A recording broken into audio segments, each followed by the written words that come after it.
talks about the King Chitraketu's lamentation. So till now, Sukadeva Goswami was narrating about Vritasura to Parikshit Maharaj. So about hearing the how Vritasura was became a pure devotee of the Lord. So Parikshit Maharaj were more anxious to know like how this happened. When it is very difficult for the conditioned soul, when it is very difficult for the conditioned soul to at least come into line of devotion to the Lord and even think of liberation, then how could a demon like Vritasura could become a great devotee of the Lord, Mukunda or the Lord Krishna? So Parikshit Maharaj was very much anxious to know this. And that's where when Sukadeva Goswami started to narrate about the previous life of Vritasura, that is King Chitraketu, and how he was without child, even he was having millions of wives, but he was without a child. Okay, and then by the blessing of great sage Angira, he could get a child. But then Angira Muni also said that that child would be a source for happiness, jubilation, and a source for distress, very sadness also. But King Chitraketu at that time did not understand. But ultimately, the child died for some reason, which we will see. And that's where Chitraketu fell into great lamentation, great sadness, which happened very bad for him. So this chapter is up to here only. Then when he was lamenting, then Angira Muni and Narad Muni again visits him. So the chapter is through here. After that, in the next chapter, we will see how by other devotees, how Narad Muni and Angira Muni then pacifies him by giving him the exact knowledge. Okay, so let us start now.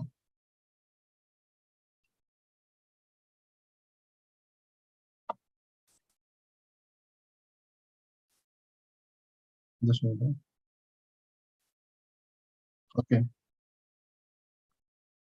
So this is the first shloka. So King Parikshit Maharaj inquired from Sukadeva Goswami, O learned Brahmana, demons are generally sinful, being obsessed with the modes of passion and ignorance. How then could Vritasura have attained such exalted love for the Supreme Personality of Godhead Narayana? So here King Parikshit Maharaj is trying to say that Vritasura was one of the demon. And so Maharaj Parikshit wondered how it was possible for him to become such an exalted devotee. So as we know that everyone is under the material modes of nature, that is the mode of passion, ignorance, and goodness. And unless one conquers these modes and comes to the platform of goodness, there is no chance of his becoming a pure devotee. And this has been supported by the Bhagavad Gita verse also 7.28. Like Lord says that persons who have acted piously in previous lives and in this life, whose sinful actions are completely eradicated and who are freed from duality of delusion, engage themselves in my service with determination. This is what Lord is saying. And so the conclusion that since Vritasura was among the demons, he was a demon in fact, then how it was possible for him to become such an exalted devotee? Because it is very difficult for a conditioned soul who is under the mode of passion and ignorance to come to the devotional platform or even think of liberation. And demons are normally in the mode of passion and ignorance only. They're not in the mode of goodness. So it was possible for him to come to the devotional platform. Then Parikshit Maharaj continues to say that demigods situated in the modes of goodness and great saints cleansed of the dirt of material enjoyment hardly ever render pure devotional service at the lotus feet of Mukunda. Then how could Vritasura become such a great devotee? Third, in this material world, there are as many living entities as atoms. So now Parikshit Maharaj is going further that in this material world there are as many living entities as atoms. Among these living entities, a very few are human beings, and among those human beings also, very few are interested in following religious principles. Okay, so there are as many atoms, as many living entities in this universe, and out of them, then Vritasura could become a great devotee. How it is possible? How how a change happened in him? Fourth verse. Then Parikshit Maharaj says, "O best of the Brahmanas, Sukdev Goswami, out of many persons who follow religious principles, only a few desire liberation from the material world. Among many thousands who desire liberation, one may actually achieve liberation, giving up material attachment to society, friendship, love, country, home, wife, and children. And among many thousands of such liberated persons, one who can understand the true meaning of liberation is very rare." Okay, so this we know. Now in the purport, Srila Prabhupada has written that there are four classes of men, namely Karmi, Jnani, Yogis, and Bhaktas, and defined what is a Karmi. Karmi tries to be happy within this material world, and he always tries to remain on this planet Earth only, or in another earthly planet, where he can enjoy his bodily comfort, his desires. That is a Karmi.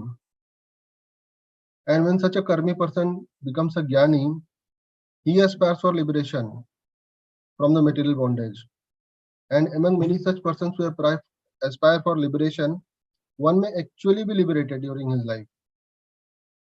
Such a person gives up attachment for society, friendship, love, country, family, wife, and children. And among many such persons who are in a Vanaprastha stage, one may understand the value of becoming a sannyasi, which means completely accepting the renounced order of life or renouncing everything, all his desires. And then he may he may move upwards from the modes of passion, ignorance towards goodness, and then he may cross into the mode of goodness and become a true devotee. So this is what Parikshit Maharaj is asking Sukdev Goswami. Okay, I'll move to the next slope.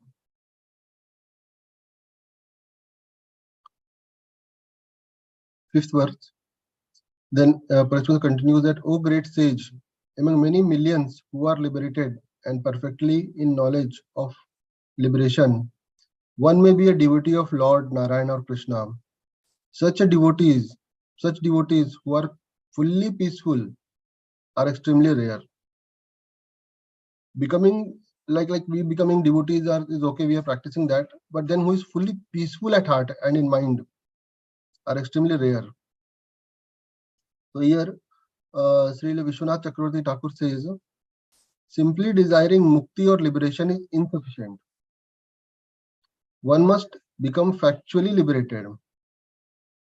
Okay.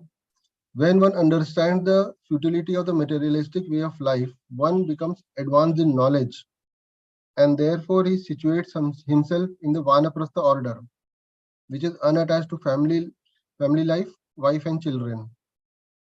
One should then further progress to the platform of sannyasa, the actual renounced order, and he should be there never to fall again and be afflicted by the materialistic way of life.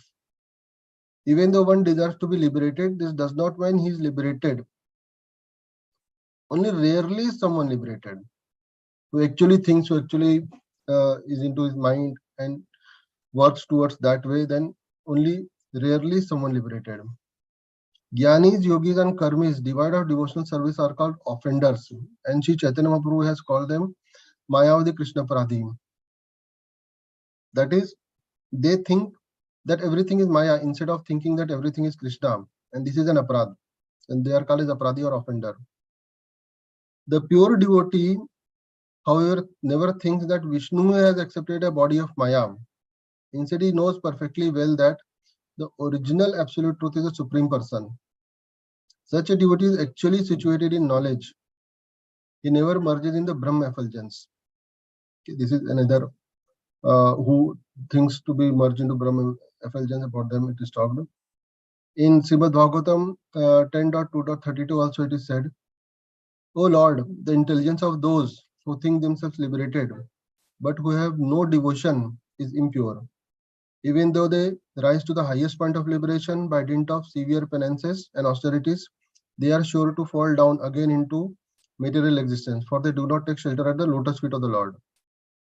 Okay, so like who does only just tapasya without without taking shelter of the lotus feet of the Lord, okay, without surrendering to the Lord, so they may fall down again into the material world. Then in Bhagavad Gita 9.11, fools deride me. Lord says that fools deride me when I descend in human form. They do not know my transcendental nature and my supreme dominion over all that be. When rascal Mudas see that Krishna acts exactly like a human being, they deride the transcendental form of the Lord because they do not know the Param Bhavam, his transcendental form and activities. Okay. So it is very difficult for the conditioned soul. Like here the last verse of 9.11 says that when Lord Krishna was on the earth, also then many people did not knew or did not even think that he is the supreme personality. They thought that he is just a normal human being like us. Okay. Okay. Can anyone read? Start reading this. Hare Krishna. Vritrasura was situated in the blazing fire of battle and was an infamous, sinful demon, always engaged in giving troubles and anxieties to others. How could such a demon become so greatly Krishna conscious? Hare Krishna. Hare Krishna. Thank you, Prabhuji. So here it is mentioned that Vritrasura was a great demon who was always into battle, okay, with others, giving troubles to others. Then how could he become a Krishna consciousness into devotion? Okay. So here in purport it is written, it has been described that Narayana Param, a pure devotee, is rarely found among millions and millions of persons. Therefore, Parikshit Maharaj was surprised that Vritrasura, whose purpose was to give trouble and anxiety to others, was one of these devotees, even on the battlefield. What was the reason for Vritrasura's advancement? Okay. Can anyone read next look? Hare Krishna. My dear Lord Shukdev Goswami, although Vritrasura was a sinful demon, he showed the prowess of a most exalted Kshatriya and satisfied Lord Indra in battle. How could such a demon be a great devotee of the Lord? These contradictions have caused me great doubt, and they have made me eager to hear of this from you. Can you read next look also? Sri Suta Goswami said, after hearing Maharaj Parikshit's very intelligent question, Shukadeva Goswami, the most powerful sage, began answering his disciple with great affection. Thank you, Babaji. So now Parikshit Maharaj has expressed his anxiousness to know in more detail about the Vritrasura by asking all such questions to Sukadeva Goswami. And the same thing is narrated by Sud Goswami also. So now Sukadeva Goswami will start to answer. Can anyone read the next law? Sri Shukdev Goswami said, O king, I shall speak to you the same history I have heard from the mouths of Vyasadeva, Narada and Devala. Please listen with attention. Can you read the next look also? Okay. O King Parikshit, in the province of Shurasena, there was a king named Chitraketu who ruled the entire earth. During his reign, the earth produced all the necessities for life. Hare Krishna. Thank you, Babaji. So now Sukadeva Goswami starts to answer, and he starts with his previous life. In the province of Surasena, there was a king named Chitraketu. So here the most significant statement is that the earth completely produces all necessities of life during the time of King Chitraketu.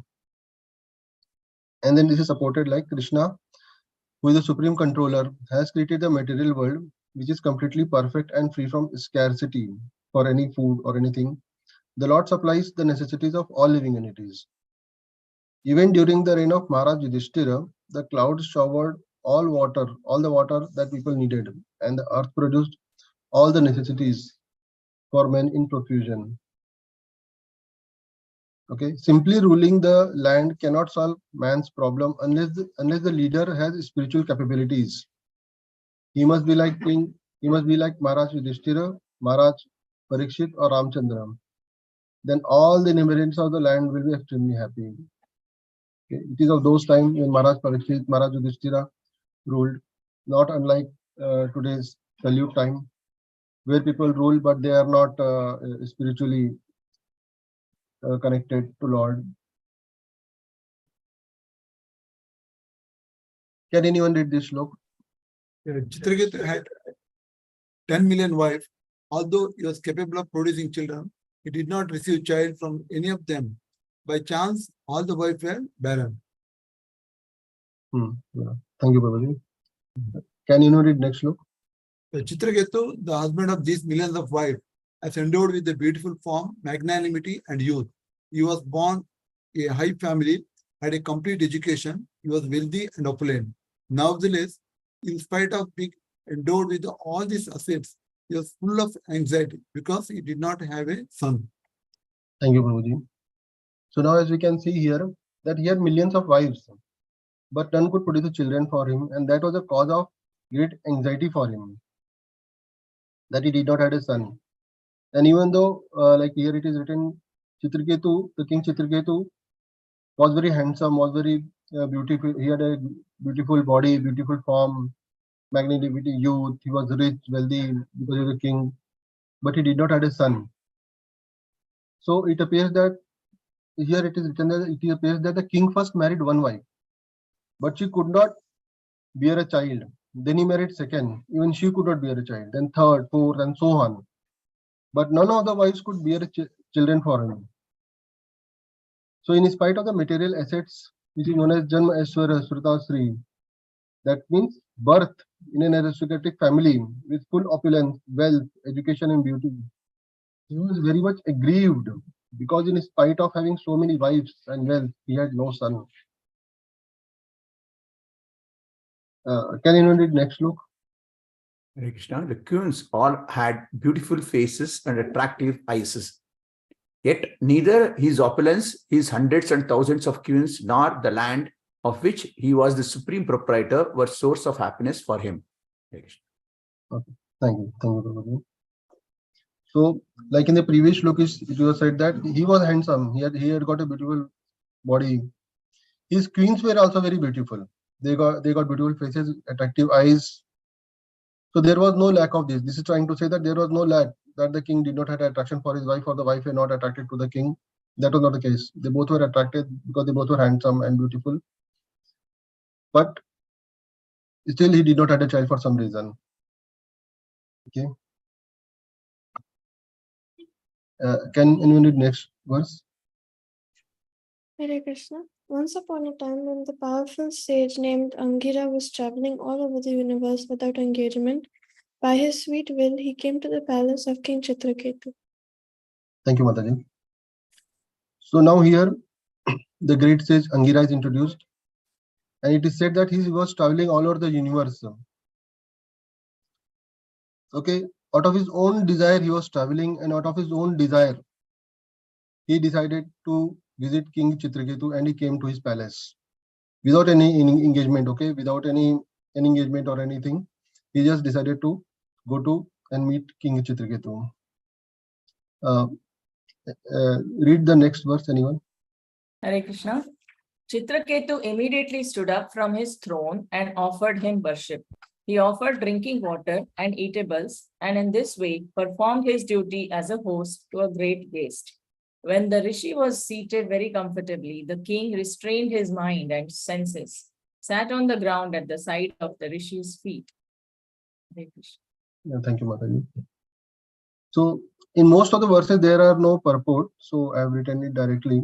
So from this verse, the 15th verse, it is clear that as soon as the King Chitraketu saw Angira Muni in his palace, in his room, he immediately stood up from his throne and offered obeisances to him, gave him a great place to sit, okay, and offered him eatables, and thus he offered his obeisances and worshipped him, so that he will be fully satisfied. Can you read next verse?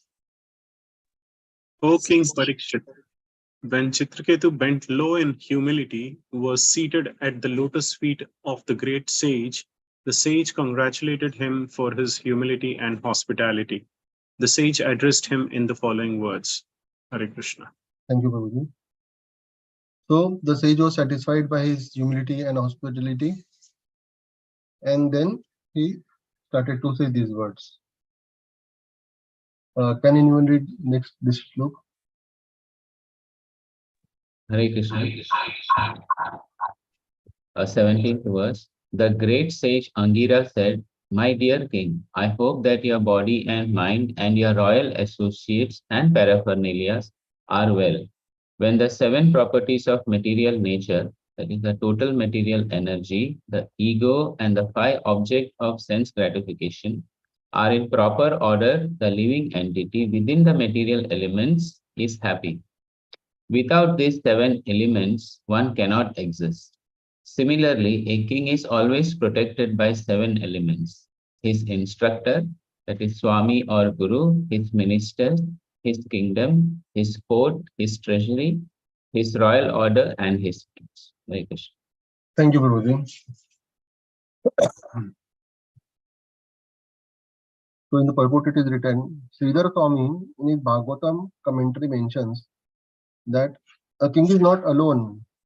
He first has his spiritual master, the supreme guide, the spiritual master who is the supreme guide.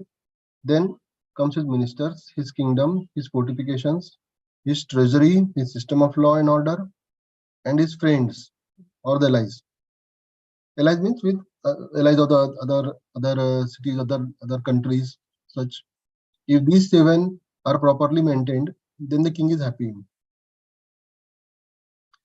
So the great says Angira Muni, he inquired about the king's personal health and the good fortune of his 7 associates.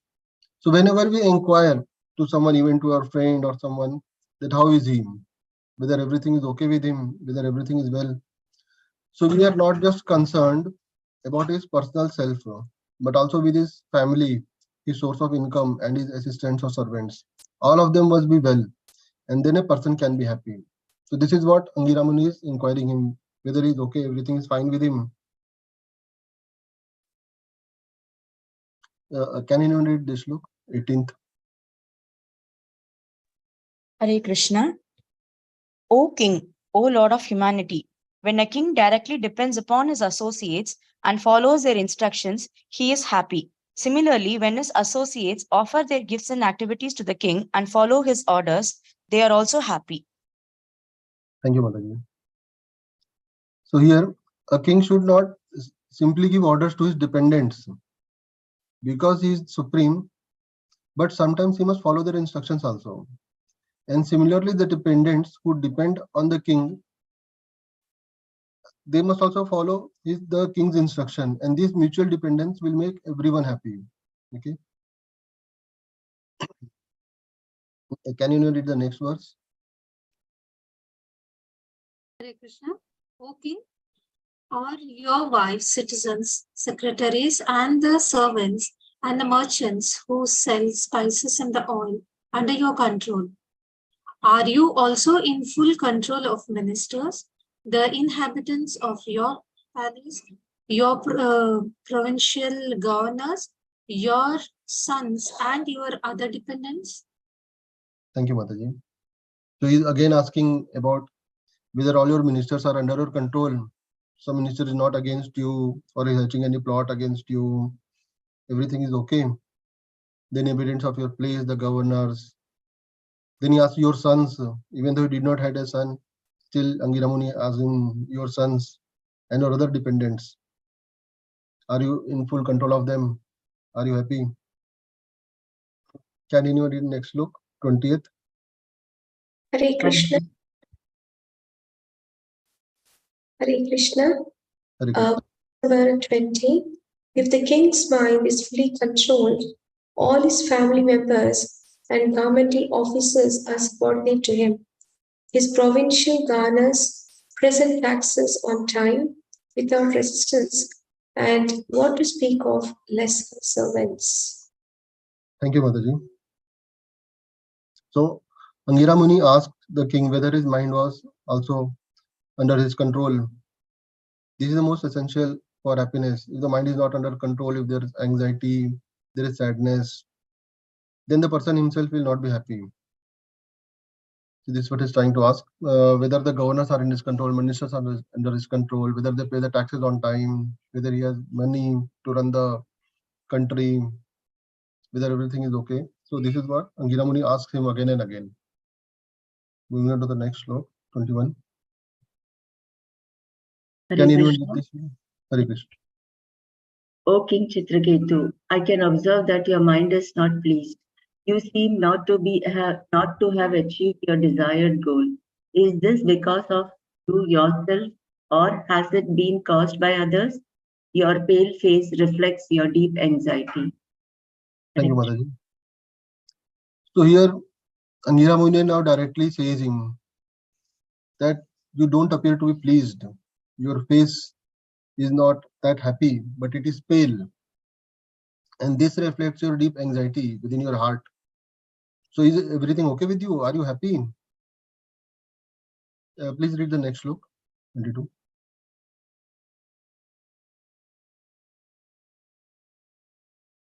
Sukadeva Goswami said, O King Parikshit, although the great sage Angira knew everything, he inquired from the king in this way. Thus, King Chitraketu, desiring a son, bent low in great humility and spoke to the great sage as follows. Thank you, Prabhuji. Correct. Thank you. So here it is said that Angira Muni knew everything. He knew about the King Chitraketu. He did not have a son, but still he inquired so that he should speak up his heart. And then King Chitraketu, who was already desiring a son, he was already sitting at the lotus feet of the great sage. So he bent more low, and then he spoke his desires to the sage. So can anyone read 23rd verse? Hare Krishna. Text number 23. King Chitraketu said, O great Lord Angira, because of austerity, knowledge, and transcendental samadhi, you are freed from all the reactions of sinful life. Therefore, as a perfect yogi, you can understand everything external and internal regarding embodied, conditioned souls like us. Hare Krishna. Thank you, Guruji. So here King Chitraketu says that you are a great sage and you already know my mind. Externally also you know me and internally also you know me. Just not know me, but you know all the conditioned soul. You can read their mind. You can know what is into their heart. So he's indirectly saying that you already know that I don't have a son and I'm in great anxiety and I'm desiring for that. So he will speak the same words. Okay. Can you read the next verse, 24? Oh, great soul, you are aware of everything. Yet you are asking me why I am full of anxiety. Therefore, in response to your order, let me disclose the cause. Thank you, Prabhuji. So he will say now, can you read the next slok? As a person agreed by the hunger and thirst, is not pleased by the external gratification of flower garlands or sandalwood pulp. I am not pleased with my empire, opulence, or possessions, which I desire even more demigods, because I have no son. So here he directly speaks out that he does not have son, even though he has everything, opulence, possession, wives, everything he has, kingdom he has, but he is not happy because he has no son. Please read the next verse, 26. Hare Krishna. Therefore, O great sage, please save me and my forefathers who are descending to the darkness of hell because I have no progeny. Kindly do something so that I may have a son to deliver us from the hellish conditions. Thank you, Prabhuji. So here he tries to give the reason that why I need a son. He does not say that because everyone needs a son, but still he gives a technical reason from the Vedas. So according to Vedic civilization, one gets married simply to have a son who is needed to offer oblations to his forefathers. King Chitraketu responsibly desired to beget a child so that he and his forefathers might be delivered from the darkest regions. He was concerned with how to get pinda, oblations in the next life, not only for himself but also for his forefathers. Therefore, he requested Angira Rishi to favor him by doing something that could help him get a son. Can you read next verse, 27th? Hare Hare Krishna. Krishna. Yes, Prabhu, please go ahead. Hare Krishna. In response to the request of Maharaja Chitraketu, Angira Rishi, who was born of Lord Brahma's mind, was very merciful towards him. Because the sage was greatly powerful personality, he performed a sacrifice by offering oblations of sweet rice to Twasta. Thank you, Prabhuji. So, after hearing the request of King Chitraketu, Angira Muni then performed a sacrifice. In that sacrifice, in that home havan he performed, he offered a sweet rice, okay, kheer, that he offered to the fire. Can anyone read next verse, 28th? Hare Krishna. Text 28. O Parikshit Maharaj, best of the Bharatas, the remnants of the food offered in the yajna were given by the great sage Angira to the first and most perfect among Chitraketu's millions of queens, whose name was Kritadyuti. Thank you. So the sweet rice or the kheer that he offered, the remnants of that was given to the Chitraketu's first queen, okay, or not the first queen but the most perfect queen, which Chitraketu thought, and that was Kritadyuti. So that was given to Kritadyuti. Okay. Can anyone read the next verse, 29th? Thereafter, the great sage told the king, O great king, now you will have a son who will be the cause of both jubilation and lamentation. The sage then left without waiting for Chitraketu's response. Thank you, Prabhuji. So here, the great sage Angira Muni, he clearly indicates him that you will get a son, no doubt, but that son will be a cause of jubilation and lamentation, both jubilation and lamentation. And after that, he immediately left without waiting there. Because then the Chitraketu would have thought why he said like this, and then he may question something more. So he immediately left the place. So after hearing this from Angira Muni, so it is because of this, of his great jubilation, he could not actually understand the statement of sage Angira. He accepted it to mean that there would certainly be jubilation because of the birth of his future son, but that he would be the king's only son, and being very proud of his great wealth and empire, he would not be very obedient to his father. Thus the king was satisfied, thinking, let there be a son. It does not matter if he is not very obedient. Okay. So like that he thought, कि बड़े बाप के बेटे थोड़े बिगड़ेल होते हैं. So he thought in that way. He said, let there be son first. Okay, can anyone read the next verse? 30th. Hare Krishna. Verse 30.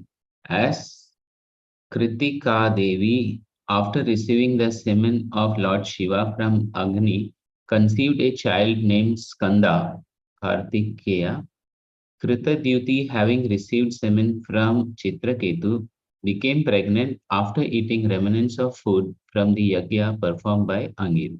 Hare Krishna. Thank you, Prabhuji. So his wife, the most perfect wife, that is Kritaditi, she became pregnant by eating the sweet rice. I go to the next verse. Can anyone read this verse, 31? Hare Krishna.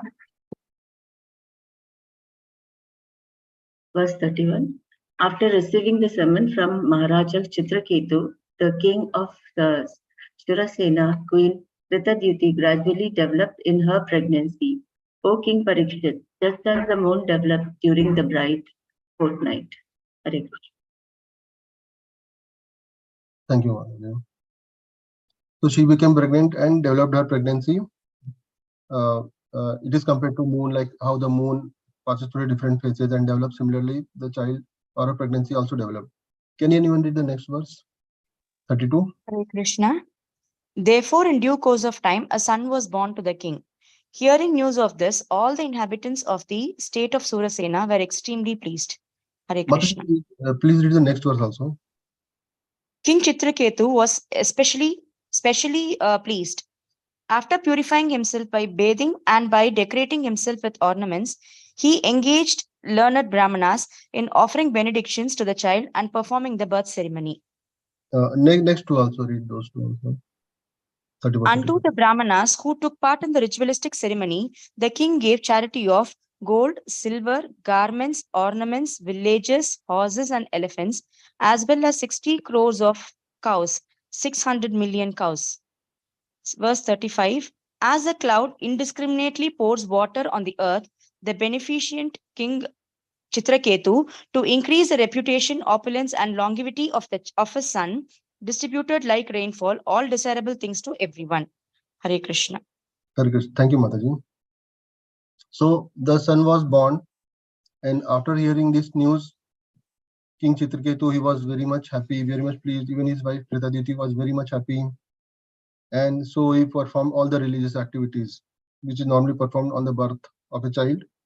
So he gave lot of dan, and like here it is written 60 crores of cows he distributed to brahmanas and others. Okay, so like here it is mentioned, compared to like rainfall, like heavy rainfall happens on the earth, similarly he distributed many things to brahmanas and to everyone.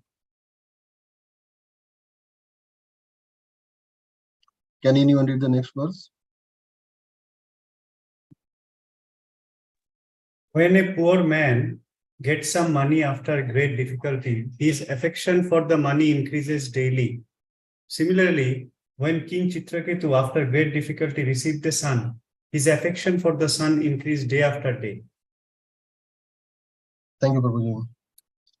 So now he became very happy and his affection for the son increased day by day. Okay, so his attachment to the son increased and slowly attachment for others decreased. This we will see. So this is the message, that his affection for the son increased day by day, continues to increase. Can you read the next verse, 37? Hare Krishna. The mother's attraction and attention to the son, like that of the child's father, excessively increased. The other wives, seeing Kritadyuti's son, were very much agitated, as if by high fevers, with a desire to have sons. Mataji, please read the next two verse also. Yeah, verse 38, as King Chitraketu fostered his son very carefully, his affection for Queen Kritadyuti increased, but gradually he lost affection for the other wives who had no sons. Mataji, next verse also, please. The other queens were extremely unhappy due to them being sonless. Because of the king's negligence toward them, they condemned themselves in envy and lamented. Thank you, Mataji. So we can see from these four verses that after the birth of the son, King Chitraketu and his wife Kritadyuti, their attachment for the son increased very much. So much that the King Chitraketu, he lost his attachment for his other wives. He was not paying attention to them, but he was always busy with his son and with his wife who gave birth to the son, that is Kritadyuti. Then the other queens who saw this, now the king is not paying attention to us, we are just like this because we did not had a child. So all these things, they become very much unhappy. Okay? And they condemned themselves and they lamented. Now they were envy also of the child and of Kritadyuti. Okay. Can you read next verse? A wife who has no sons is neglected at home by her husband and dishonored by her co-wives, exactly like a maid servant. Certainly, such a woman is condemned in every respect because of her sinful life. Thank you, Prabhuji. So this is by what the other wives are now thinking and discussing among themselves. Okay, because they had no son, so they are thinking that because we don't have son, so we are neglected by our husband and dishonored by our co-wives also, exactly like a maid servant. Okay. So here Chanakya Pandit says, like, this is a comparison that a person who has no mother at home and whose wife does not speak sweetly should go to the forest. For such a person, living at home and living in the forest are equal. Similarly, for a woman who has no son, who is not cared by her husband, and whose co-wives neglect her, treating her like a maid servant, should go to the forest. And that is better than to remain at home. Because at home they are getting insulted, what to remain at home? They don't have a child also. So this is what a comparison is given. Can anyone read the next verse, 41?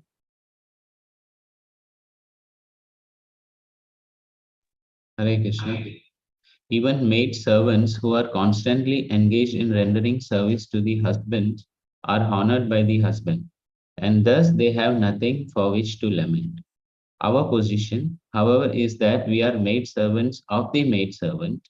Therefore, we are most unfortunate. Hare Krishna. Thank you, Prabhuji.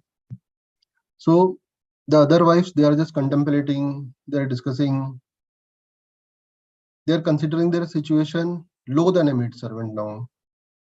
Because they don't have a child and they are thinking like, now we are the maid servant of that queen, or we are just a maid servant of the king, because he could not satisfy him.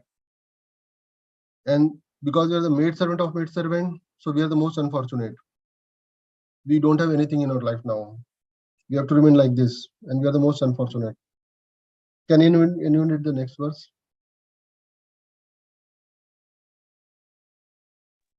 Sukadev Goswami continues, being neglected by their husband and seeing Kritaduti's opulence in possessing a son, Kritaduti's co-wives always burned in envy, which became extremely strong. Thank you, Prabhuji.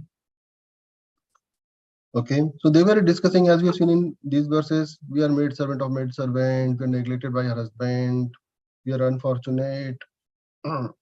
And by discussing like this, by contemplating like this into their minds, they become very much envy. Okay, and this increased very much, and it became very strong, extremely strong, their envy, and now they will do something wrong. So let us see the next verse. Can anyone read the next verse?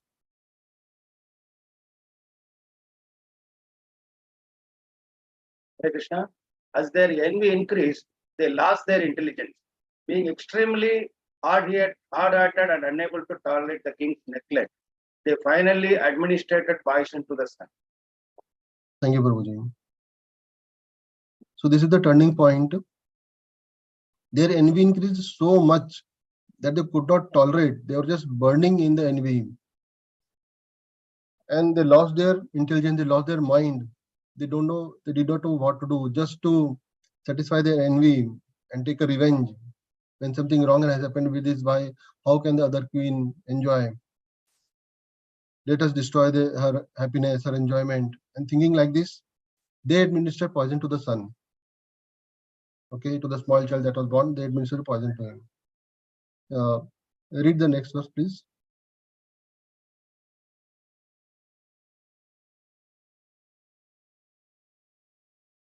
Hare Krishna.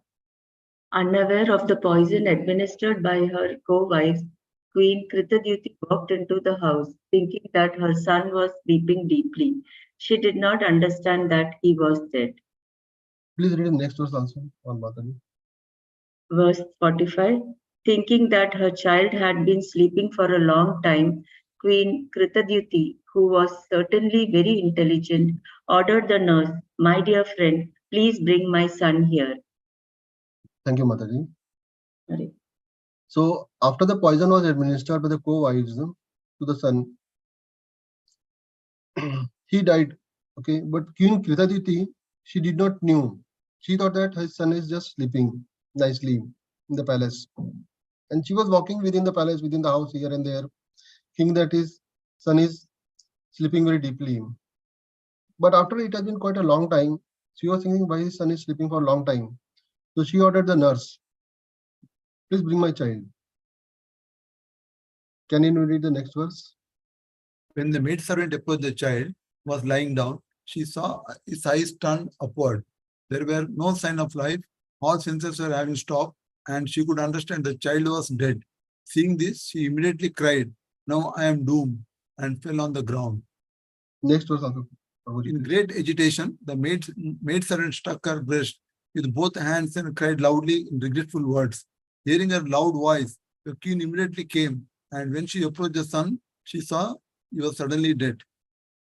Okay, thank you, Prabhupada. Okay. So when the maid servant or the nurse approached the child, she could immediately see that her eyes were turned upwards, and she could understand that he is no more. All the signs of life have stopped, and like it is written, she could understand that the child was dead. Seeing this, she immediately cried. She cried very loudly and fell to the ground. She, like here it is written, even the maid servant, she cried and she struck her breast with both hands and cried very loudly. And by hearing such a loud cry of the nurse, the queen immediately came. She came running hurriedly to see what happened. And when she saw her son, she could also see that he is no more.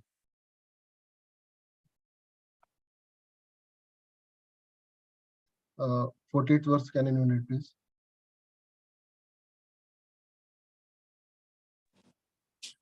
Hare Krishna.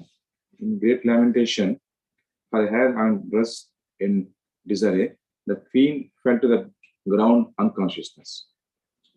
Read the next verse also. O King Parikshit, hearing the loud crying, all the inhabitants of the place of the palace came, both men and women. Being equally aggrieved, they also began to cry. The queens who had administered the poison also poisoners cried pretentiously, knowing full well their offense. Thank you, Prabhupada. So now everyone into the palace or into the house, they came to know by hearing the loud crying that the child is no more. And everyone began to cry loudly. Even the co-queens who had administered the poison, even they came there and they also saw that by their deeds the child is no more. They also started to cry because the atmosphere is only like that. So everyone was crying there. So can you read the next verse, 50 to 51? Hare Krishna. When King Chitraketu heard of his son's death from unknown causes, he became almost blind. Because of his great affection for his son, his lamentation grew like a blazing fire. And as he went to see his dead child, he kept slipping and falling on the ground. Surrounded by his ministers and other officers and the learned brahmanas present, the king approached and fell unconscious at the child's feet. His hair and dress scattered. When the child breathing heavily, when the king, breathing heavily, regained consciousness, his eyes were tearful and he could not speak. Hare Krishna. Mataji, next verse also, please complete that. Yes, Prabhuji. When the queen saw her husband, King Chitraketu, merged in great lamentation and saw the dead child, who was the only son in the family, she lamented in various ways. This increased the pain in the crores of hearts of all the inhabitants of the palace, the ministers, and all the brahmanas. Hare Krishna. Hare Krishna. Thank you, Mataji. So after hearing the loud cry, even the king reached there. So when he heard the news, it was very difficult for him to walk, to look his child. So it is written here, he was slipping and falling on the ground. And somehow he could reach the child's place. And it is written that the king was breathing very heavily. Somehow he could regain his consciousness. He could stand. And his eyes were fully tearful. And somehow he could not speak anything. Okay. And when the queen saw that her husband, King Chitru, even he was crying, he was into great lamentation. And so she also lamented because for a wife, the only hope is her husband. And when she saw that her husband is also crying, so what she could do, she also started to cry more and more from the course of their heart. This increased the pain in the course of the hearts of all inhabitants of the palace. Okay, so everyone surrounding there, all the ministers, servants, everyone, they all were in full lamentation. Next verse, please. Hare Krishna. The garland of flowers decorating the queen's head fell, and her hair scattered. Falling tears melted the collyrium of her eyes and moistened her breasts, which were covered with kumkuma powder. As she lamented the loss of her son, her loud crying resembled the sweet sound of a kurari bird. Thank you, Babaji. So just a comparison is given with the kurari bird. The sound of kurari bird is very loud, and here it is in sweet sound. But the cry of the queen is compared to that kurari bird. That's all. Please read the next verse.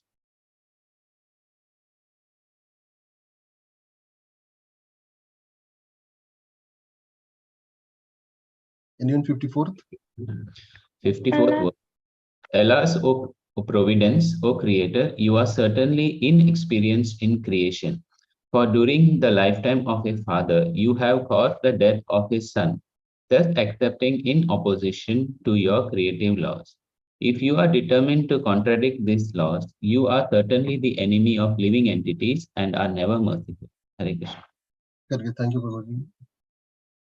So now if such a wrong happens with anyone, they don't have any reason why such a thing has happened with us.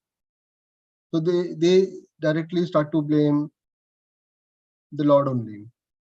This is what the queen and the king did here also. So here they are saying that the Lord, the creator,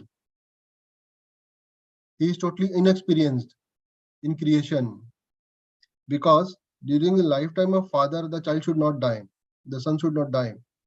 But this has happened. You have caused the death of the son.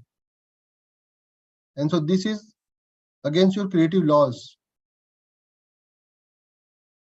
And then it says that if you are determined to contradict these laws, means your own laws, which means that the child should die during the lifetime of father, then, O Creator, you are the enemy of living entities and you are never merciful. So here it is written that this is the way a conditioned soul condemns the Supreme Creator when he meets reverses. Sometimes he accuses the Supreme Personality of Godhead of being crooked because some people are happy and some are not. Here the queen blames Supreme Providence for her son's death. Following the creative laws, a father should die first and then his son. If some of the creative laws are changed according to the whims of Providence, then Providence certainly should not be considered merciful, but must be considered inimical to the created being. So Prabhupada also writes that actually it is not the creator, but the conditioned soul who is inexperienced, because it does not know how the subtle laws of fruitive activity works. And without knowledge of these laws of nature, he ignorantly criticizes the Supreme Personality of Godhead. Okay. So conditioned soul normally does this, he blames to the Lord. Because he's a conditioned soul, he don't know how this creation works, what are the subtle laws of fruitive activity, how it works. He does not know, so he just blames the Lord out of his great sadness and anger. Please read the next verse, 55. My lord, you may say that there is no law that a father must die in the lifetime of his son, and that a son must be born in the lifetime of his father, since everyone lives and dies according to his own fruitive activity.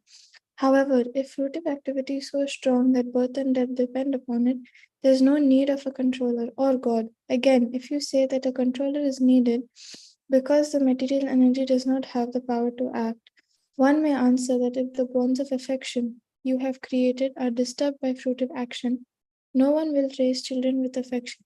Instead, everyone will cruelly neglect his children. Since you have cut the bonds of affection that compel a parent to raise his child, you appear inexperienced and unintelligent. Thank you, Mataji. So here a different perspective now. The queen talks in a different way. First, she says that you are merciful because you are breaking the law.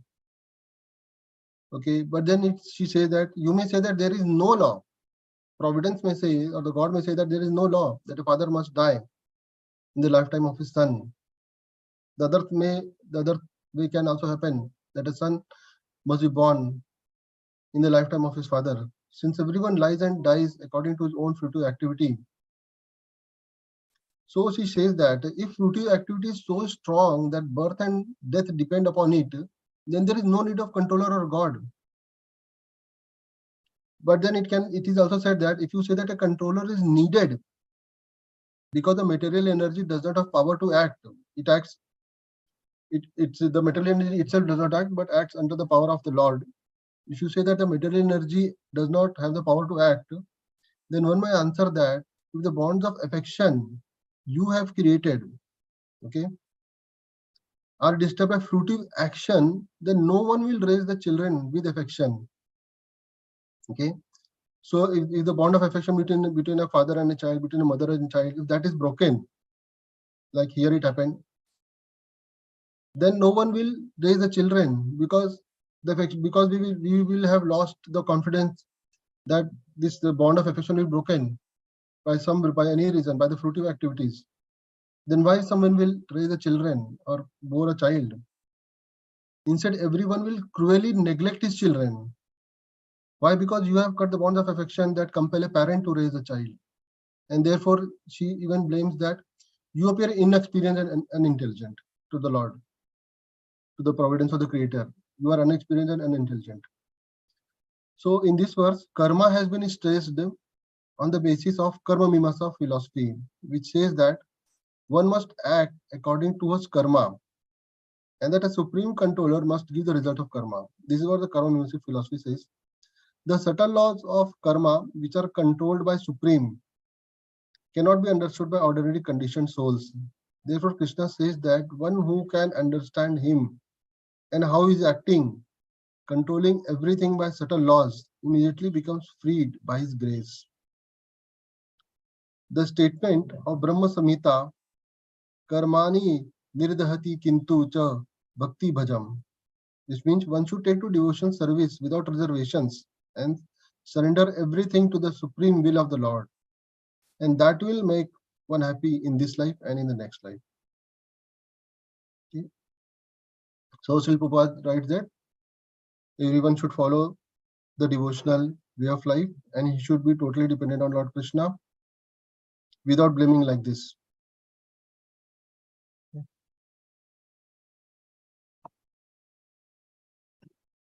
Please read the next verse.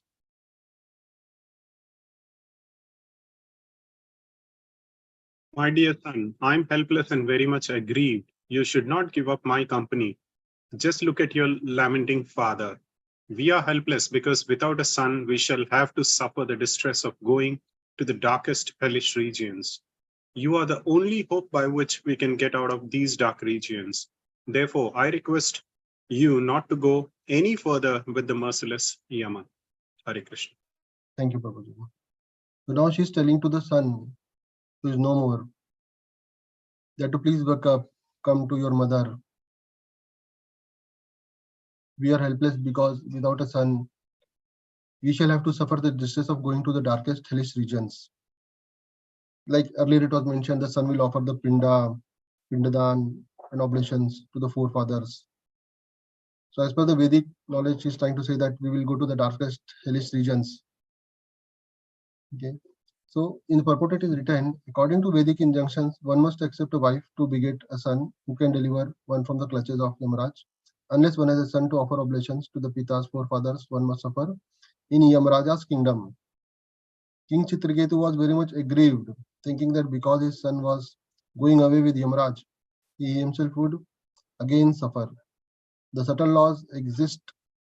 So here Prabhupada very rightly, very nicely stresses that the subtle laws exist for the karmis. But if one becomes a devotee, he has no more obligations to the laws of karma. Okay. So now the queen says, my dear son, 57th verse, my dear son, you have slept a long time. Now please get up. Your playmates are calling you to play. Since you must be very hungry, please get up and suck my breast and dissipate our lamentation. Next verse 58. My dear son, I am certainly most unfortunate, for I can no longer see your mild smile. You have closed your eyes forever. I therefore conclude that you have been taken away from this planet to another, from which you will not return. My dear son, I can no longer hear your pleasing voice. Okay. So they are saying to their son only that we cannot see you anymore. We cannot hear you. Please read the next verse. Anyone?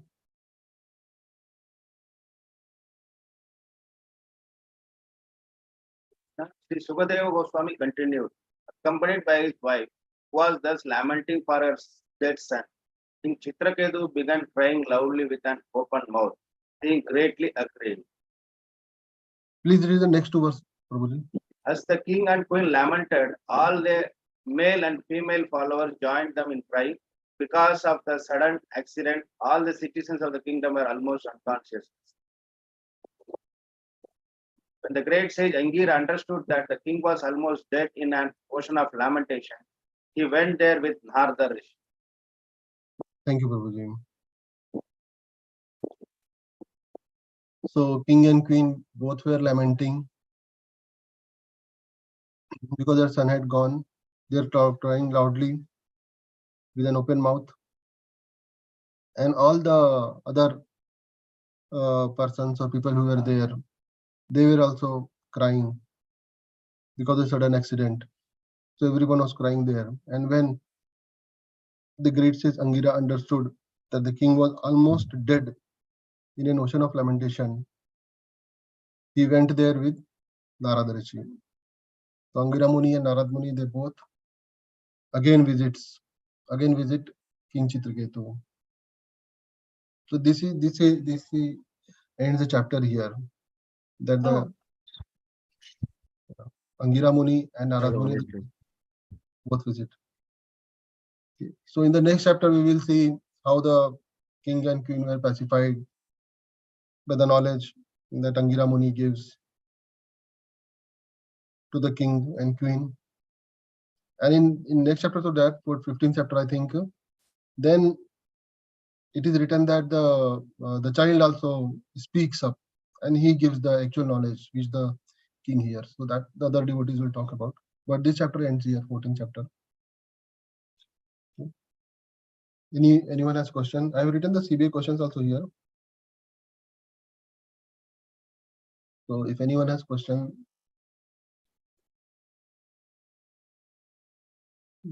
Probably can you go through CBA questions one by one? Yeah.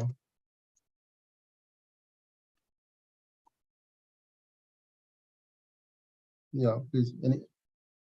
The devotees can start reading this.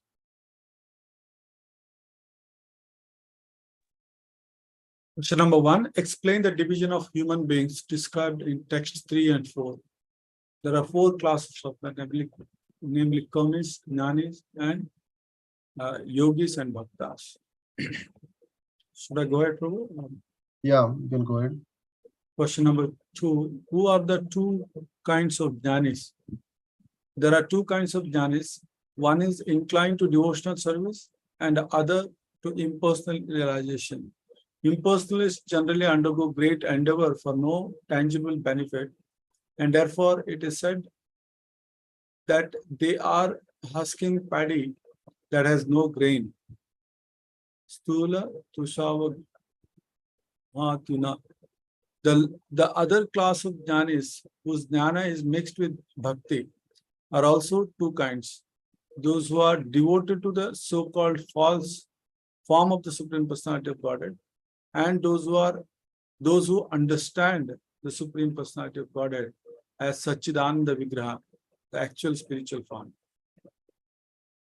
Third question, define Siddha and Narayana, Narayana Parayana.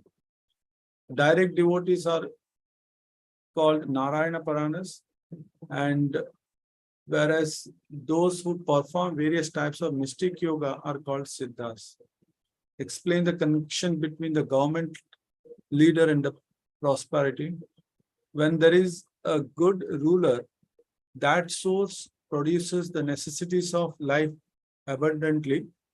However, when there is not such a good ruler, there will be scarcity. If a pious king rules the earth according to the Shastric injunctions, there will be naturally be regular rainfall and sufficient produce to provide for all men. There will be no question of exploitation, for everyone will have enough.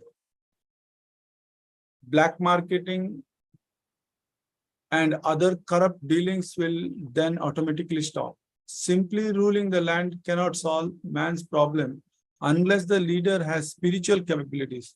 He must be like Maharaj Yudhishthira, Parikshit Maharaj, or Ramachandra.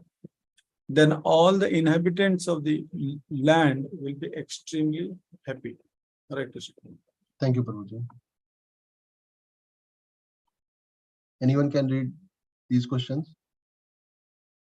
Which sage visited King Chitraketu? Powerful sage named Angira was traveling all over the universe without engagement. By his sweet will, he came to the palace of King Chitraketu. Question 6. List the 7 elements that protect the king. A king is not alone. He first has his spiritual master, the supreme guide. Then come his ministers, his kingdom, his fortifications, his treasury, his system of law and order, and his friends or allies. If these 7 are properly maintained, the king is happy. What is the purpose of marriage in Vedic civilization? According to Vedic civilization, one gets married simply to have a son who is needed to offer oblations to his forefathers. How did Chitraketu understand the name Harsha Shoka? The word Harsha means jubilation and Shoka means lamentation. The king was overwhelmed with joy when he understood that he would have a son. Because of his great jubilation, he could not actually understand the statement of the sage Angira. He accepted it to mean that there would certainly be jubilation because of the birth of his future son. But there he would be the king's only son, and being very proud of his great wealth and empire, would not be very obedient to his father. Thus the king was satisfied, thinking, let there be a son. It does not matter if he is not very obedient. The king accepted this philosophy, thinking that a disobedient son would be better than no son at all. Describe how Chitraketu related to his sonless wives. Yeah, sorry, I think Yeah. And how did Kritaduti? I missed that question. No problem. Okay, here it is. Sorry, here it is. I will see here. Okay. Describe how Chitraketu related to his sonless wives. As King Chitraketu fostered his son very carefully, his affection for Queen Kritaduti increased, but gradually he lost affection for the other wives who had no sons. How did Kritaduti condemn Providence? Alas, O Providence, O Creator, you are certainly inexperienced in creation, for during the lifetime of a father, you have caused the death of his son. Thus, acting in opposition to your creative laws, if you are determined to contradict these laws, you are certainly the enemy of living entities and are never merciful. Hare Krishna. Thank you, Prabhuji. So she condemns providence in other verses also, but because it was mentioned only for the 54th, I have written only the 54th verse. But she says in other ways also to providence. Okay.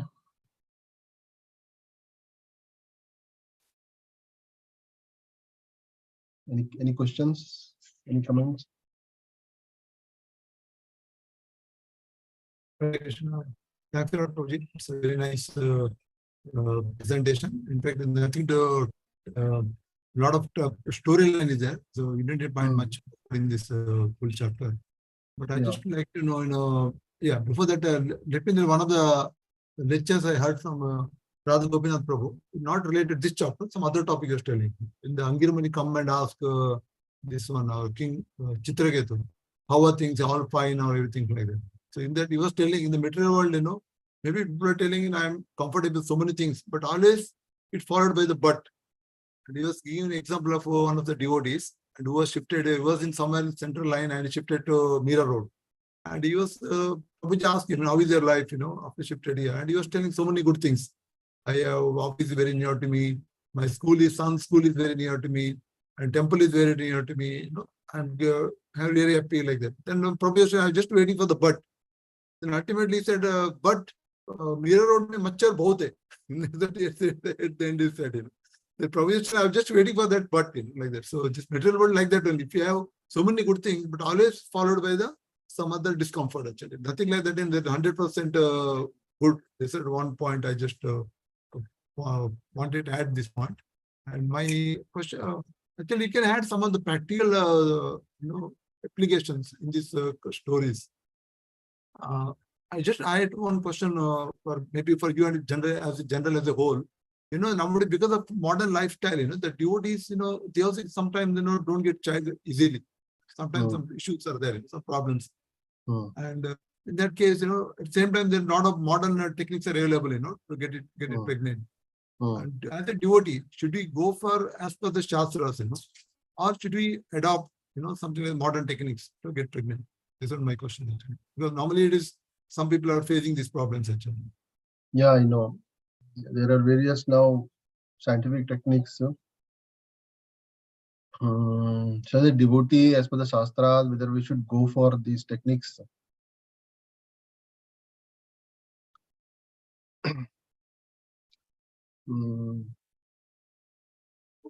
Prabhuji, first of all, when a person does not really have a child, even though he is a devotee, he is a practicing devotee like us, he knows that everything is given by the providence by the Lord.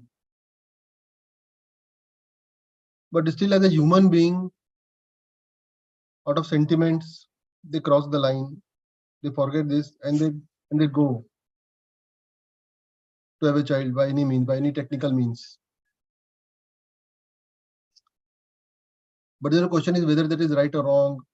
I don't know, Prabhuji. I cannot comment like this because everyone has his personal choice. Even though by performing some technical scientific process or things, they may not have a child even after that. So then they can settle like, okay, it is the Lord's wish. Under any condition, by doing this and that, we don't have a child. But I cannot comment, Prabhuji, whether it is right or wrong going to doctor and doing all the technical things, scientific process. I don't know. Prabhuji, one more thing, apart from this, during COVID time, when the government came up with the injections, with the doses, with the boosters, then some of my friends were not following ISKCON, but they were into some other groups, other things. They did not take the injections also, They said that, no, this is against the law, this is against this and that, so I'll not take. They never took it. So this is the same thing, like whether people who don't have a child, whether they should go. If someone is strictly following, they may think that this is the Lord decision, they may not go also. But out of sentiments, people go. So whether it is right or wrong, I cannot comment that. One more point to add. Yeah, I heard some of the duty children, they don't give the children, all the vaccination like that. They're such a depending on doctors, they still take care of them. They can add to this point and they can, even we can contribute some point because This is a situation we face in our preaching process. Some people they come and ask. Okay. Yeah. Anyone else can also comment? Yeah, Mataji. Hare Krishna Prabhuji, pranams Prabhuji, pranams to all. With regard to Muralidharan Prabhu's question, whether one has to go for these kind of modern techniques to beget a child in this regard, I have a real life example. I think some time back, I don't know where I shared this incident. Maybe it was in a ladies' session, I'm not very sure. There were two couples in our own congregation who did not have children for a long time, and they did approach our Gurudev. And for one couple, Gurudev said that they will beget a child, and he blessed them. For the other couple, he just did not say anything. So the one couple, they got the children, but the other couple, they did not get a child even till now. So the understanding, what he said is, first and foremost thing, whether it is, if one wants to beget a child truly and sincerely to propagate Krishna consciousness, then maybe they will be begetting a child. But if it is only for social customs and for the society to recognize them, then maybe it will not happen. Because at that time, Gurudev said, for you not to get a child is safer for you. That's what Gurudev said. And for that couple, even though they got late, for them, he blessed them with children. So when we are in such a dilemma, instead of going for modern techniques, if we are very true and sincere to your Gurudev, you may approach and seek his advice. This is what I've seen, Prabhu, because and now even though the other couple they don't have a child, they are free, Prabhuji. They never have any trace of anxiety, Prabhu. They don't have any feeling at all. They've accepted it as providence because Gurudev said, why can't you worship the Lord? And we have very nice, wonderful, also the example Pundanam, who know the story of Pundanam. I don't know how many of you know that. He was a great devotee of the Lord. Similarly, both the husband and wife were praying to the Lord, and they got a child also, but very quickly the child also died. And then they lament, they ask, you gave me, but why you took it back? Then the Lord says, why can't you accept me as your child? Like that he says. So we do not know, Prabhuji, sometimes the Lord gives a child so that they can come to Krishna consciousness. Sometimes the Lord does not give them. So we don't know how the Lord acts in different ways for the different jivas to bring those jivas back to him. In fact, if you see this whole canto, the canto 6 is Poshanam. And we have seen so many different stories. And if we analyze each of them, we can understand how the Lord has different ways and means to bring back the jiva back to his shelter. So this is very wonderful chapter. Different ways he has done. Ajamila is a different case. Everybody is different if we analyze each of them. So this is, and if you see even the case of Chitraketu also, only after this instant only he took up the shelter of the Lord, right? Even in this case. Till then he was very much, aggrieved and very anxious to beget a child. So this is what it is. This is what I've seen, and I'm just sharing it with all of you. This is what I've seen, Prabhuji. In fact, one of our devotees, Damodar Desh, and what they do, they tried actually. Then they found out the providence is not possible. Then they started children classes, and now they say, I don't have my children, but I got so many devotee children are there. They're like my children. So in that mood, they accepted, and they're doing very happy now. Now they're they're feeling happy. Yeah, wonderful. That is the way, Prabhuji. That is the way. Yeah, wonderful. There's a question also from Rajeshwar Gaurav Prabhu in the chat box. You can also. Yeah, and also Radha Vrindavan Jigar Prabhu was talking about the vaccination part. Yes, I also know many devotees in our own congregation who did not give vaccination to the children. And in fact, sometimes, yeah, it is true, Prabhuji, but you have to be very, very, you should have this strong faith that there is no need to give vaccination because it is really not necessary.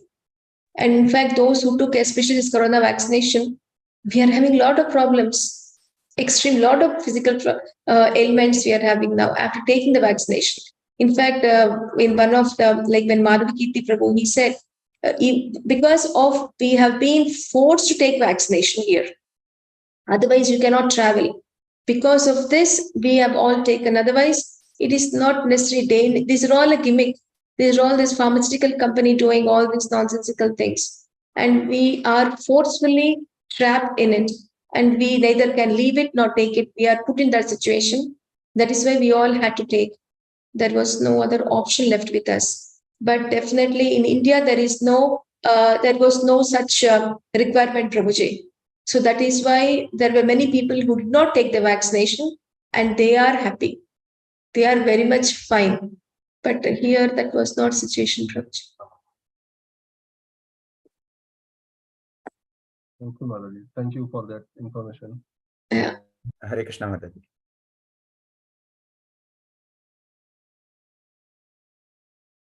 Yeah, please go ahead, Prabhuji. At the same time, I heard one, in Oman, when Guru Maharaj was giving a lecture, he was telling that we should, use our buddhi. That's, buddhi yoga is nothing but the bhakti yoga itself. He was telling that example of a person who has got a, cold or, some this type of things. He will take a medicine that will also have some sort, some contents of alcohol. We should not think that, it is got alcohol, we should not take it. The first thing is to cure the body. So we should take it. That's what is called as buddhi yoga or bhakti yoga. So similarly, we saw how many people died during Corona by not taking vaccination also. That also is a fact. And, it also got many people, that especially the rate of this one death actually came down after taking this one also. And it is also, if you take the percentage of people who got, that side effects was very, very minimal. But when compared to this one, so how should we analyze these things, Mataji?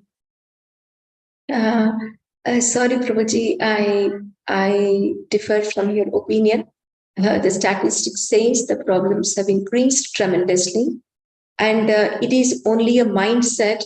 Even if you put water and give you the very feeling that one has taken an injection or a vaccination, it is completely a mental thing, because the whole actually there was a group of doctors who analyzed this whole thing. Even the wearing of mask also caused a lot of problems subsequently, because even the good germs or microbes which is required for the body was stopped because of the wearing of masks. So it was completely, I mean, I'm not saying it was the maximum, the death occurred. There was a stage where the death occurred was only because of fear.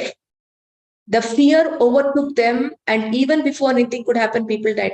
Of course, there were instances where it happened, but why that happened? Because of they had all different kinds of ailments. It was not only because of corona. They had other underlying factors which increased their, which decreased their immunity, and so they were, because of this, they succumbed to this. Otherwise, actually, there is a death happening every day in and day out. In fact, number of deaths happen more, but that was projected because that was a complete gimmick of the entire. It had a lot of other things which was working underlying Prabhuji. So it was not only because of corona, but because those people had some underlying problems, they succumbed to this. And in fact, the study says there are going to be a lot of problems, like how we had those in Bhopal, this gas tragedy, which continued for generations. Similarly, this is going to have a lot of effect genetically also in course of time. So many things are going to happen. It is coming out, Prabhuji. Even minors also now, what I'm having is one of these kind of problems only. Still, even till today, I'm having pain in my place where I've taken the injection, even till today, even though it is more than 2-3 years now. Some people, my brother, they said it is because of that. He lost his voice suddenly. There are so many problems coming, Prabhuji. And people are now, they're all coming, it's all coming out, Prabhuji, now.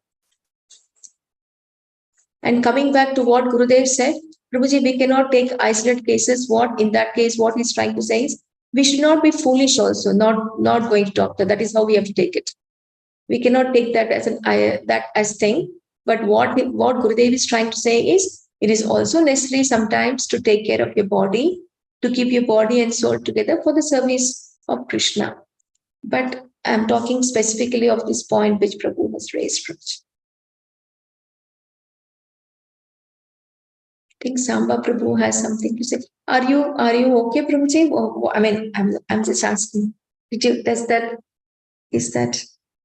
Yeah, yes, Mataji. But why I was telling this one was, I knew a lot of friends here, in Bangalore. They are all Gaudas, the very strong people, and they were like 24, 25 years, that age group, and very healthy people.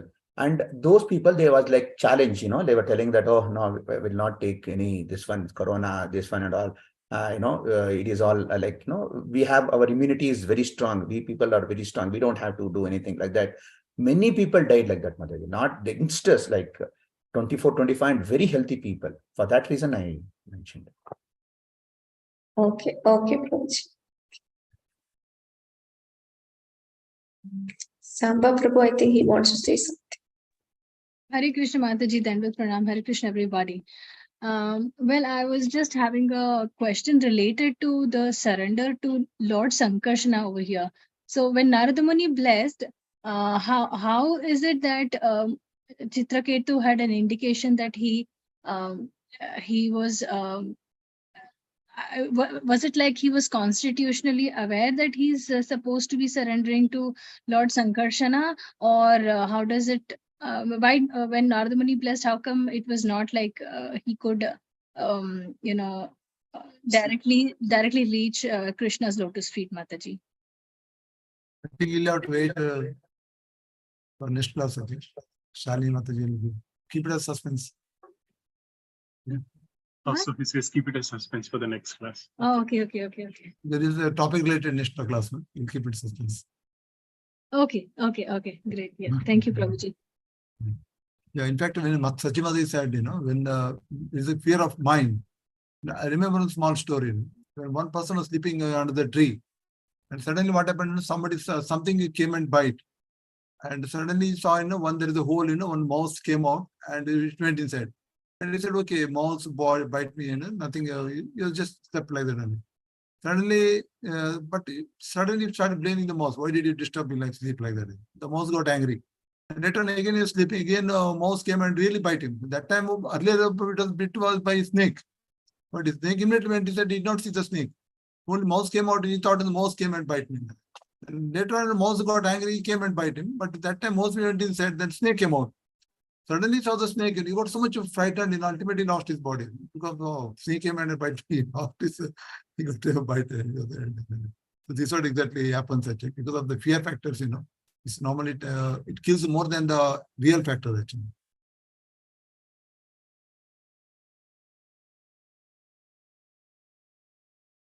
Yeah, Prabhuji, can you then a question unanswered actually? Rajeshwar Prabhu, he has a question in the chat box.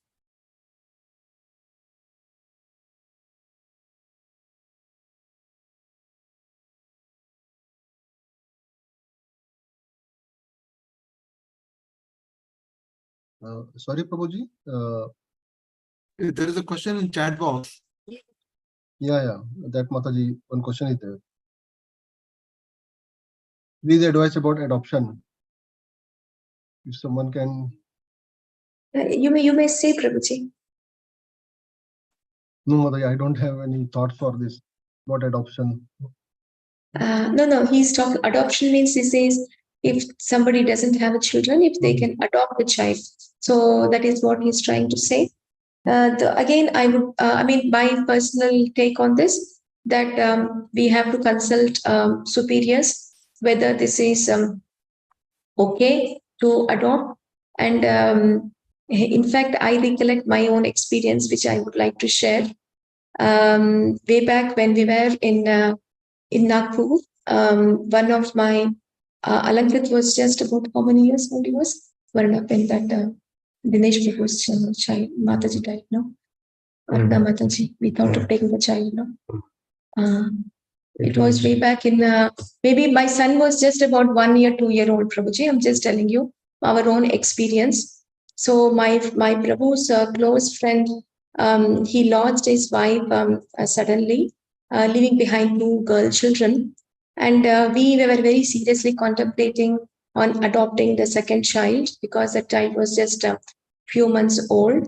And then we saw that there were so many, not only so many documents, or there were so many formalities that need to be completed. And then the people, the Prabhu's parents, his name was Dinesh. Let me take the name itself. The Aruna and Dinesh were husband wife, where Aruna died, leaving behind 2 children, Atiti and Kavita. That Kavita was a small child, and we thought of adopting the child Kavita. So when we were trying to see that, Dinesh's parents, Aruna's parents were very happy that we can take the child. In fact, they said, okay, we'll be extremely happy if you can take the child. But Dinesh's parents had a lot of, reservations on that. And also the government also says, as per the laws for adopting a child, you have to give right so much property in the child's name, like so many things, Prabhuji. It is not simple, easy thing to adopt a child. You have to conform to so many rules and regulations, and you have to write the property, everything, so many things are there. So if somebody can, and then it was that parents were creating some issues. So we said that let us better not get into all these things. And unfortunately, my Prabhu also had to leave the place, and he got an opportunity to go to Belgium. He went away. So I, as a single parent, did not want to take the risk. So we just left that part, and we said, we'll just leave it at here. So it all depends, Prabhuji, how things are, and if it can be managed, and if there is somebody who can guide. We were also new for that. Maybe we thought maybe we are becoming very, very sentimental in this aspect and trying to adopt a child. That's what we felt. So we just left it at that, Prabhuji. So it all depends how the things, so many factors work when it comes to adoption, Prabhu. That is my answer to this. And you can always, at that time, we're not into Krishna consciousness. So if we had been, maybe we would have sought advice of some superiors. At that time, we were not into it. So, but now that we are all into it, if somebody has that kind of, so it is better to consult a spiritual master or the superiors, and then take a call, their advice, and then go into all these things. That is my answer, response to your question.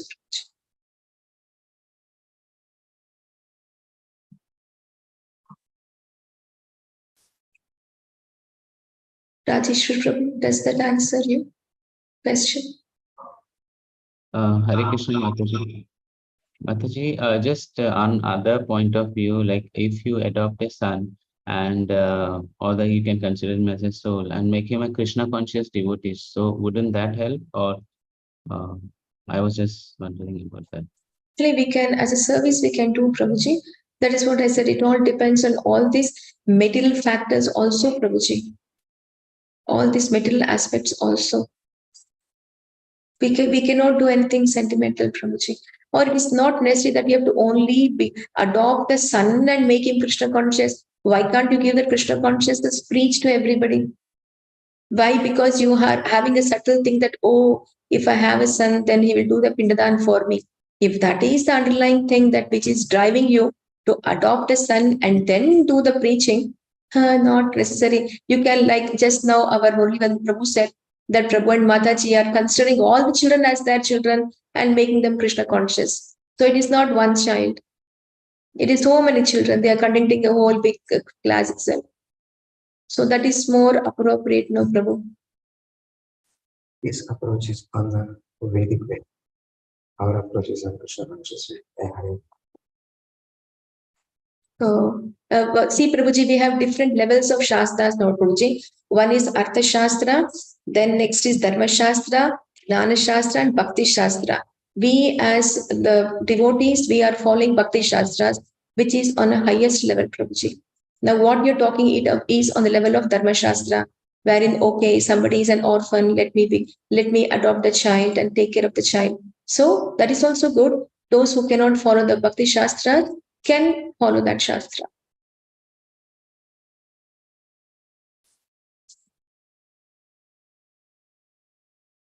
Hare Krishna Mataji, can you again repeat the different gradation of Shastras that you mentioned? Artha, then?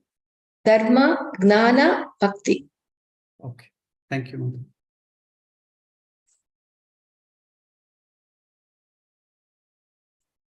I think Ravilochana Prabhu and Bagulivana Prabhu, they want to say something. Yes, Prabhuji, please go ahead. Now, this is actually a small question, Mataji, just clarification, right? That this Angira Rishi performed the sacrifices and by offering oblations to Twasta. So this Twasta is different, correct, Mataji? This is actually... Yes, Prabhuji. This is demigod Twasta, right? Twastra Homa. It is TBASTR like that, Prabhuji. Twastra Homa, sacrifice. No. He performed a sacrifice by offering oblations of seed tray to Twasta, TVASTA. Same. Yeah, correct. But this is not that Twasta Vishru. This is demigod Twasta, right? Yeah. This is different Twasta. Thank you. Specifically for providing children. Yeah. This is for begetting children, Prabhuji. Twasta Homa. This for that purpose, Prabhuji. Hare Krishna. Yeah, Mataji, see, one of the problem in the present situation, why the people are going for more of artificial method or adopting son, the root cause would be maybe when they don't have child, when they grow old, normally they got some fear. So who is going to take care of us? At least some close relatives that they will take care of us like that. So I feel, we need, as it's gone, we need some setup, where the old people can live together. They can do the devotional service. Some housewives, it is there, but it's not that much. Everybody cannot afford it, or it is not there in all the places. So that could be one of the reasons. It's exactly happening. People are going for adoption, or more of taking modern technique, or they don't have that much depending on location. So I feel like that. Yeah, Prabhuji, it is not necessary, no, Prabhuji. When your own child is not taking care of you, how do you expect an adopted child will take care?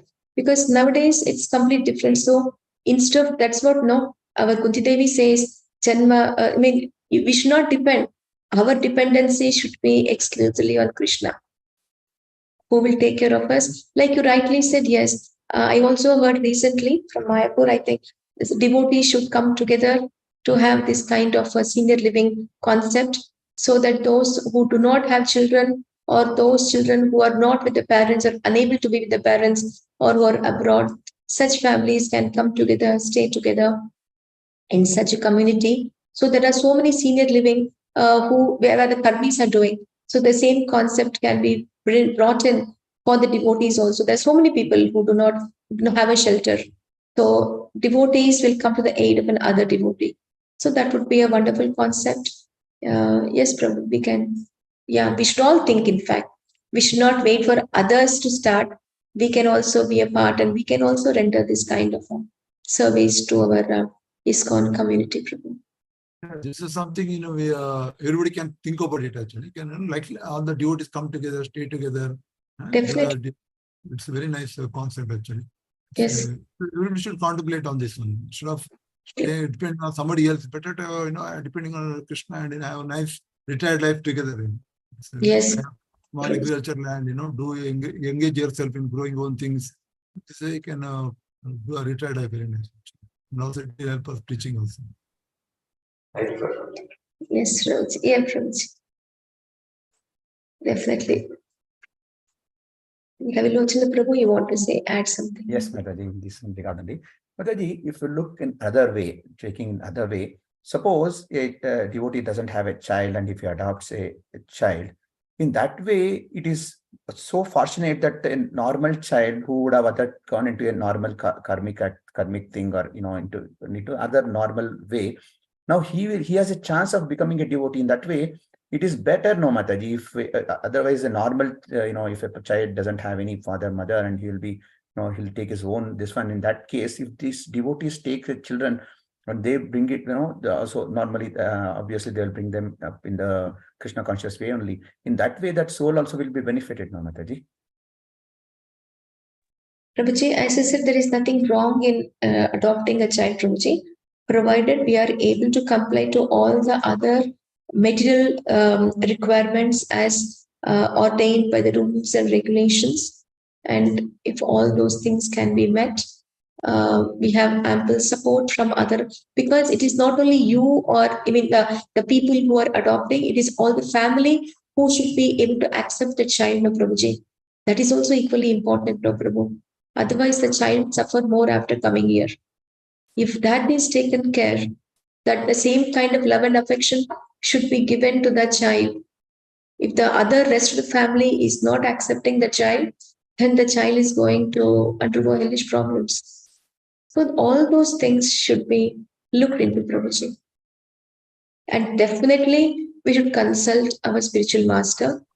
Definitely that should never be sidelined. Thank you, Mataji. Actually, I was, what you said is 100% correct, Mataji. But what I was actually thinking was, people go to the orphan homes, anath ashramas, and all those things. They adopt. That will be a legal procedure. For that, I was thinking, Mataji. But what you said is correct. We should consult yeah. Guru and thank you, Mataji.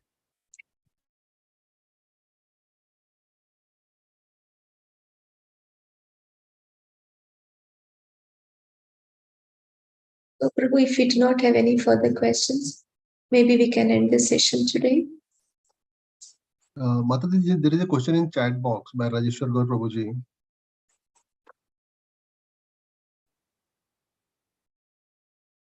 Yeah. Okay. I think this is already given, no, Prabhuji. For only for devotees, there is nothing like, I don't have a son, then whether I will go to hellish condition. That thing doesn't arise at all. For those who have taken the shelter of Krishna, Krishna himself delivers them. So there is nothing like they going to that loka of, that Putra, Puta, that hellish planet. Those who have taken the shelter of Krishna, they need not be worried that they don't have a son, because for them, Krishna is their son and he will do everything for them. So no need to worry at all.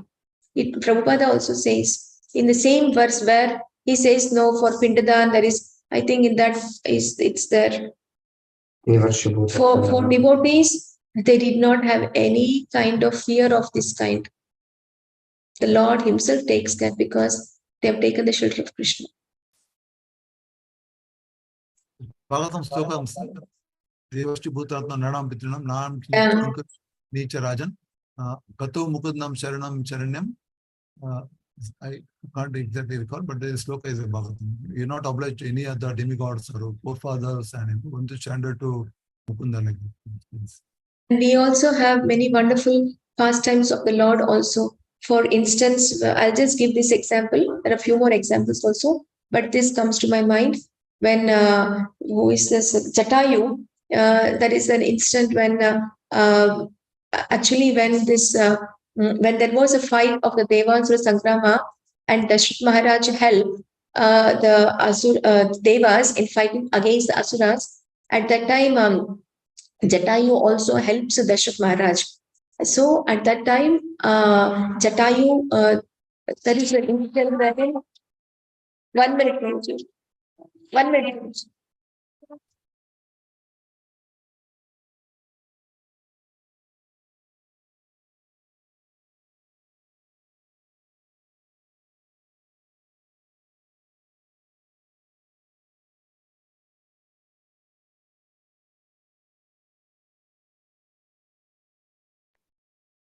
So, sorry, Prabhu. So at that time, this Jatayu says that you have to give your son to me. Like that he says. Then Dashrath Maharaj is thinking, what is this he's saying? I don't have a son at all. Okay, no problem, he says. He says, no problem. Like that he says. Then when you all know then how when Jatayu, while fighting with Ravana, he got killed. At that time, the Lord does his Antakriya. So what I'm trying to say is in this way, the Lord became the son of Jatayu and he performed all the final rites to him. So, and there are a few more instances also where even till today, I think in Sri Sampradaya, there is one saint where he does not have. So even till today, it is said that the Lord gives the pinda. I don't recollect that story, but I heard that how the Lord is giving him doing the every yearly that pindadanam, the Lord himself does. Lord Krishna does. Some stories that I don't recollect, Prabhuji. But Yes, it is Mataji, in Tamil Nadu, the temple also is there. yeah, temple how the Lord himself does that. I don't. One of the Divyadesham, no, Prabhuji. One of the Divyadesham. Recently, I went. It's one of the Divyadesham, yeah. I don't recollect which is a devotee, but that is what I'm trying to say. Radha Vrindavan Prabhu and Rajesh Gaur Prabhu. So we should be completely dependent on the Lord. That is my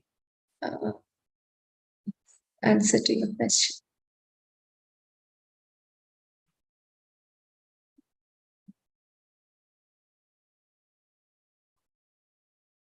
Okay, Prabhu says so Tarpan not required devotees.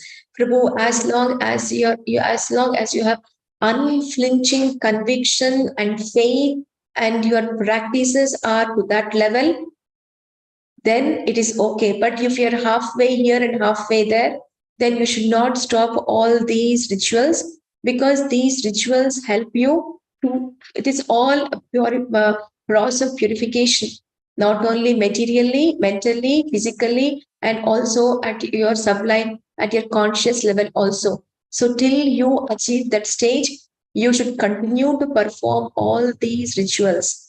But when you reach to that stage, maybe to the stage of Baba, or when you're complete, then you should not be switching. For certain things, I will do this. For certain things, I will do like that. You should not be doing like that. If you're thinking that, oh, let me stop that, but anyway it is given, but you do some other Vedic ritual, then that is not acceptable. If you're completely into that level, then you can leave this. But if you're halfway here, there, then at least continue to do all this till you reach that stage. So we cannot imitate or we cannot take that's not what is that Ardha Kukuta eating. It's not low like that. Half I take, half I don't take. We should not do like mix and match Prabhu. We should not do that. Till we come to that level, you have to continue to perform all these rituals. Otherwise, your forefathers will suffer. Hare Krishna, Mataji.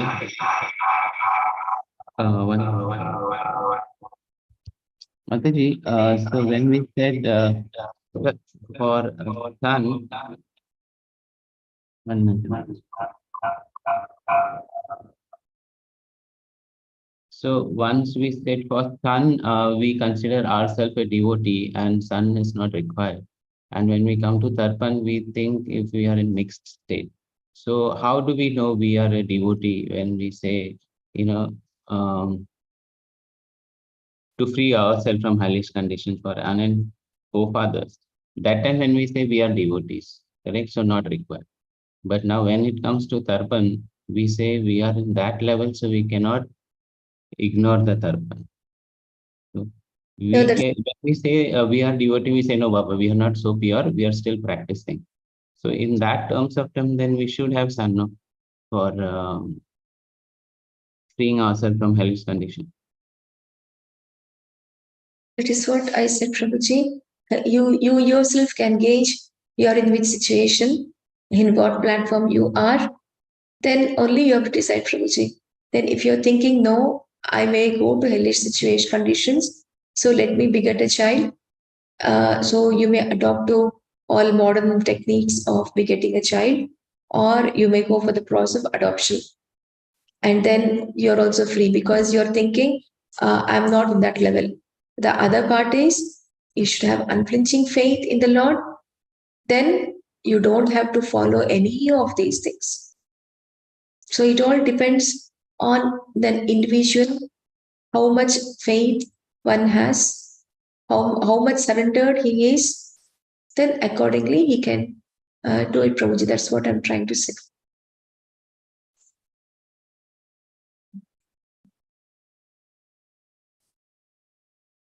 Okay, Mataji. Thank you very much. Hare Krishna. Thanks, Sachi Mataji, for assisting us today's section. It's a lot of things have been clarified. It is a wonderful section also. Thanks a lot to everybody for joining today's section. Manchakal Parubhacha, Prabha Sinjadevacha, Patitana Pavani Vaishnav, Guru Vaishnav, Ki Jai, Antarashi Bhagatam Ki Jai, Shul Prabhupada Ki Jai. Hare Krishna.